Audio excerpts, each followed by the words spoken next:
C'est beau, Isabelle, reste là. C'est beau. Vous avez un gros plan des faufounes à Isabelle Perron pour commencer votre mardi. Vous êtes choyés. Ben, tu sais, tant qu'à voir ma grosse face, tous bien de voir. Attendez. J'ai ressources humaines sur la 2.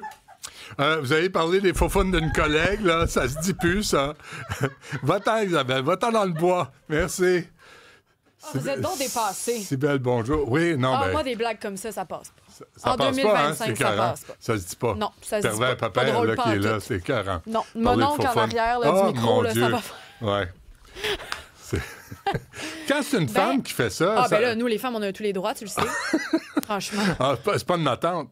Ah, ben non, pas Non, tout. Ben non, c'est une femme nous, tout âge, exaltée, en passant. libérée. Hein? Oui. Ah, ben oui, mais nous, on est femmes émancipées, on a le droit à tout type d'humour. Ben oui. Oui, mais nous autres, les hommes, on est des molonques. Par contre, nous, on veut l'égalité, mais pas là-dessus. Pas là-dessus. Non, sur pas quoi? là-dessus. Ouais. Sur tout. Mais là-dessus, non. Là-dessus, vous avez... Hier, j'écoutais Marc Boilard, puis ton ami Fred Bastien, là, puis il parlait des trad wife, là, puis je trouvais qu'il était un peu décalé. C'est deux, de toute évidence, c'est deux masculinistes d'une autre époque, mais il oubliait la dépendance financière des femmes qui sont pognées à la maison. Ma mère a connu ça.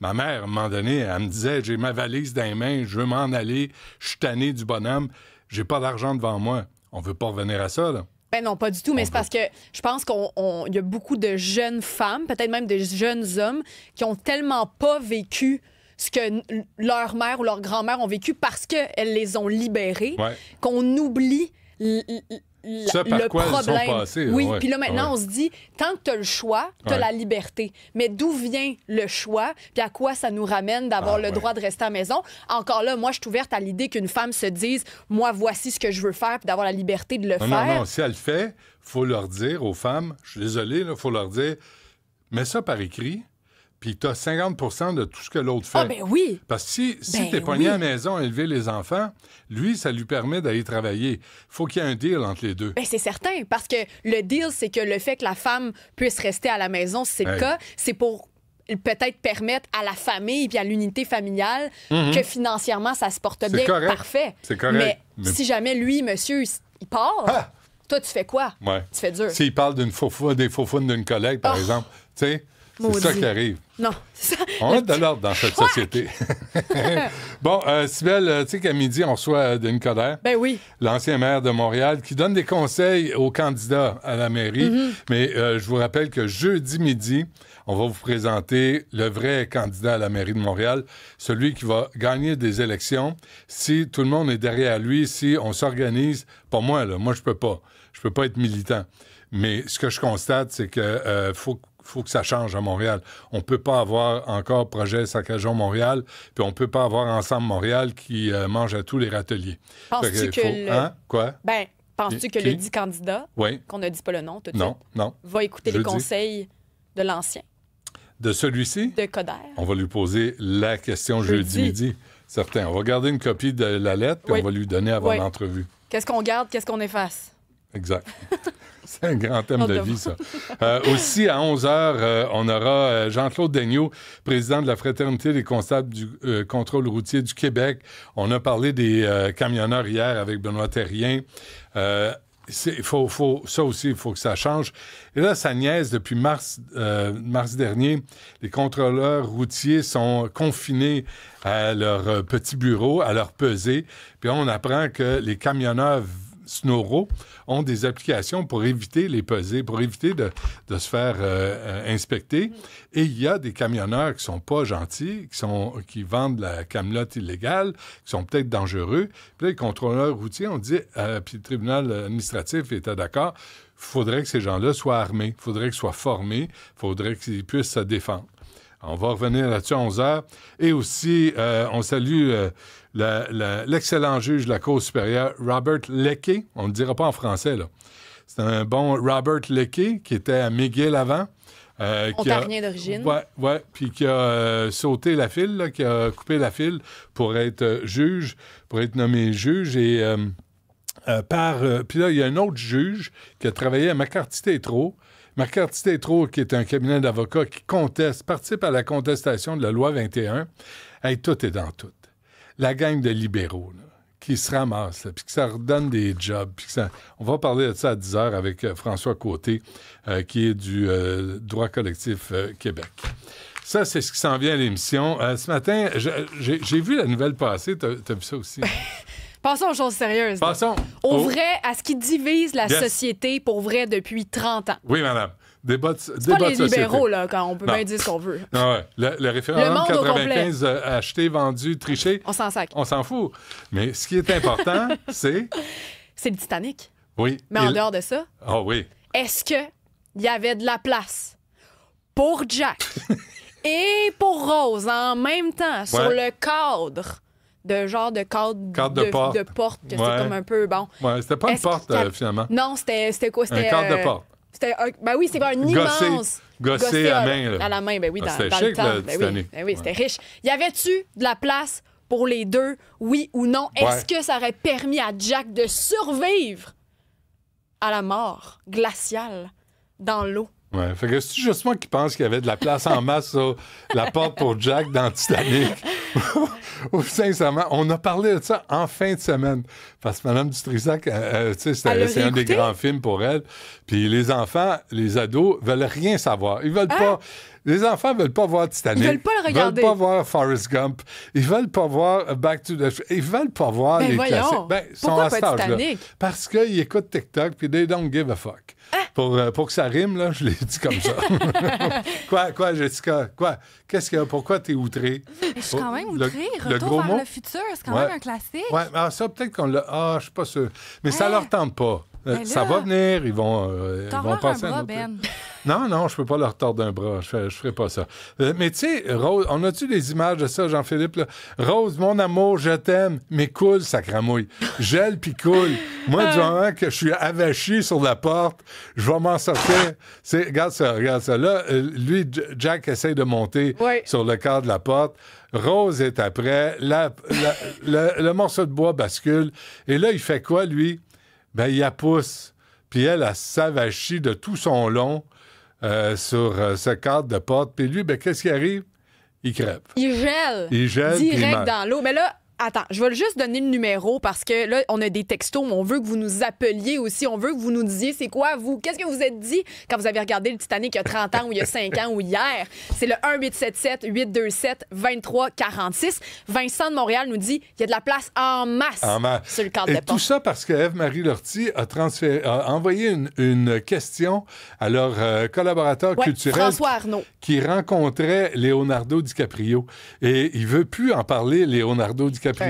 Sauf qu'il a dit, pour Ève-Marie, je vais le faire. Ouais. Puis il a répondu non, il n'y avait pas de place. Hein? Exactement. Il a dit, bon, là, on va le dire, il y en avait... Non, mais en fait, c'est plus intéressant que ça. On l'a, l'extrait, si tu veux qu'on le fasse jouer. Il a expliqué pourquoi James Cameron a décidé que ça allait être ça, la mort. OK.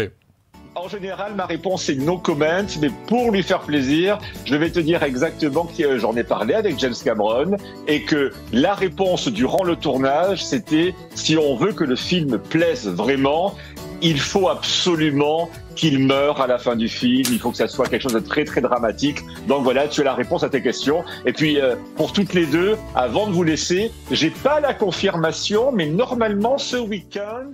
Donc c'est ça, il voulait... Pourquoi c'est pas elle qui coule? Hein? Ben là... Pourquoi c'est toujours le gars qui doit se sacrifier? Je pense que ça revient à la base de la galanterie. La galanterie, toi. Ben, au-delà de ça, c'est peut-être non, on est même... des mononcles. Mais on veut vous ouvrir la porte, on est des mononcles. S'il y a juste des hommes qui restent là, il n'y aura plus de bébés, puis il n'y aura plus d'autres hommes. Ah, parce que Rose, c'est la dernière femme sur la planète, toi. Non. Bon, ben veux-tu me lâcher? Mais c'est par elle amour. Elle a rencontré d'autres. Par amour. Elle a rencontré d'autres mecs ben après. Ouais. Mais après ça, elle est comme tout... Ah, mais elle c'est correct. Too bad for you. Hey, mais tu sais, parce qu'on parle du débat que ça a créé, puis à quel point, culturellement, là, on a posé la question en 30 ans. Mythbusters ont fait un truc là-dessus en 2012. Ils ont fait des tests pour savoir y aurait-tu pu survivre, y aurait-tu pas pu survivre. Ouais. Puis la question, c'est tout le temps, finalement, c'est ta réponse tout le temps oui. Là. Même James Cameron, pour les 25 ans de Titanic, en 2023, il a fait une collaboration avec National Geographic où il a fait 4 test. En vrai, le gars, j'ai des vidéos de ça, je vais te montrer. On le voit faire avec des acteurs et reproduit exactement les conditions. Les 2 acteurs sont dans l'eau glaciale, ils font 4 tests. Puis t'entends James Cameron, là, à 2-3 reprises, dit « Ouais, il aurait survécu. » Donc, il a fait exprès il aurait survécu. Oui, il dit 3 fois sur 4, il dit, bon, là, il y a un des tests, c'est bon, ils mettent les 2 sur la porte. Ah oui, on le voit pour ceux qui nous suivent à la radio. C'est pas une porte, c'est ça, c'est vraiment un cadre de porte. Et les 2 sont dessus et ça flotte quand même. Et les 2 auraient survécu. Mais c'est parce que dans l'original, Rose est à verticale. Donc, elle fait vraiment de tout son long sur la porte. Ça va chier sur le morceau de bois. Maudit, elle sait pas se tenir, Rose. C'est comme une, tu sais, qui sait pas vivre dans le métro ou dans l'autobus. Là, que ça va chier sur le banc parce qu'elle ne veut pas que les autres s'assoient à côté d'elle. Espèce de fasciste. C'est quoi cette affaire-là? Puis après ça, il les met de l'autre sens. Fait que là, il dit les organes vitaux sont sur le cadre de porte, les pattes dans l'eau. Ah, il aurait survécu. Il fait exprès de nous torturer parce que le film est meilleur s'il meurt. Ouais, Danny nous dit juste dire que celui qui reste dans l'eau est supposé vivre plus longtemps car l'eau salée est à moins 3 degrés Celsius et en dehors de la température était plus basse avec des vêtements mouillés. Hey, on s'est fait avoir.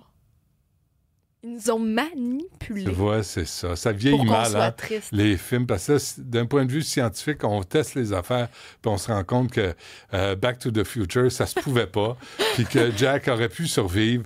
Vraiment, c'était pas les années 90. Là. Il l'avait pas pantoute. Ouais, non, il l'avait pas pantoute. En tout cas, je peux te dire qu'en 2025, c'est Jack. Jack aurait pu survivre autant. Il y a autant de droits que les femmes de survivre. Oui. Je mets mon doigt, t'as vu? Oui, d'habitude, t'aimes pas ça, mais là, c'est à ta défense. Oui, c'est mon bravo. Petit index qui se promène. C'est pas contre ça. Quand c'est non. Ça, c'est le véritable leg de Valérie Plante, c'est ça. Quand c'est non. Ouais. Jack, c'est non. C'est merci, ça. Avec le petit écho, j'ai aimé ça. Penses-tu que Rabouin va avoir son propre petit truc, lui aussi? Ah oui, avec ses petites mains molles, là. Ah oui. C'est non. On l'a vu faire. Mon amour, je t'aime, mes couilles, ça cramouille. Ça, c'est, je vais te dire quelque chose. Ça, et who cares? C'est juste un film. C'est pas un documentaire sur le Titanic. Tout ça est faux. Tout ça, à part le véritable incident, les morts, c'est vrai, mais l'histoire de Jack et Rose, ça, c'est un autre exemple qu'on voit à la télé. On a fait l'exercice. 2 personnes embarquaient. Il y aurait même pu jouer aux cartes sur le morceau de bois. Il y avait de la place en masse. Si l'autre, c'était pas avachi. Oui. Hey, tu y en veux, hein? Mais moi, est-ce que tu as écouté Game of Thrones? Non. Il y a un des acteurs dans Game of Thrones qui s'appelle Jack Gleeson qui jouait un des rois les plus mal aimés, un jeune roi qui prend le trône.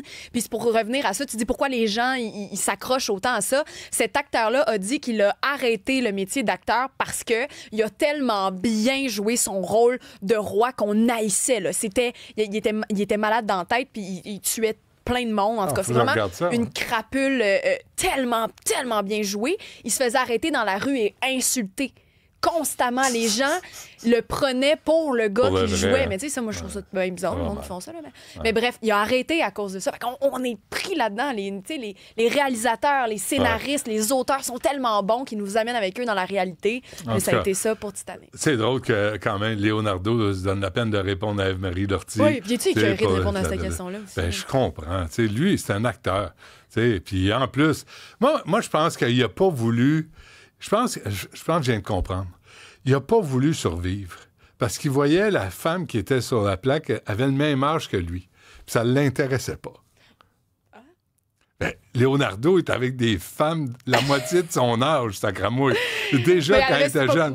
Ben oui, non, mais elle aurait dû avoir 12 ans. Ah non. Ben non, il l'aurait mis sur son dos. 20 ans, ben probablement. Tu m'as dit, qu'est-ce qu'il dit? Et si Jack avait un ressenti d'être une femme, aurait-il pu être sauvé? Théorie du complot 2025. C'est bon. Si on refait Titanic, ça ne sera pas les mêmes enjeux, hein? Ça ne sera pas... Le gars là, qui embarque dans la chaloupe en se déguisant en femme, comme Vincent dit, j'ai un ressenti femme. Oui. Les femmes et les enfants d'abord, passe-moi ta perruque. Ben, il y a l'embarqué, là, tu sais. Fait que tout le monde, finalement. Hey, une chance, ça s'est passé il y a plus de 100 ans. Ça serait compliqué aujourd'hui. Oui. Ben, est-ce qu'aujourd'hui, les femmes et les enfants d'abord tient toujours? Non. Tu penses pas? Ben, les femmes... En état d'urgence, là, où tout le monde doit sauver sa peau et là, tout le monde se met collectivement ensemble pour essayer de sauver la collectivité. Est-ce que ça tient? Les femmes biologiques? On a-tu le temps de se poser la question? Les hommes qui ont ressenti femme? Mais je sais pas, c'est pour ça que je te dis, est-ce qu'on pense à toutes ces questions-là sincèrement dans un état d'urgence ou justement on est rendu à un point où on se dit, on essaye tous... Je suis certain que sur un Titanic, là, c'est sûr, il y aurait de la police, de la morale. Il y aurait la police woke là, pour dire... Moi, je pense que ça va... C'est le plus fort, puis toi, madame, tasse-toi, parce que moi, je prends le bateau, là. La galanterie, elle pogne le bord. C'est toute la leçon du jour. Fait qu'arrêtez de nous achaler avec Titanic, là. C'est pas des vrais personnages, c'est juste une fiction. Là. Ben, c'est une réalité aussi. Puis Leonardo, il est pas vraiment mort. Il a survécu, mais elle est avachée sur la planche de bois. C'est scandaleux. On revient après ceci.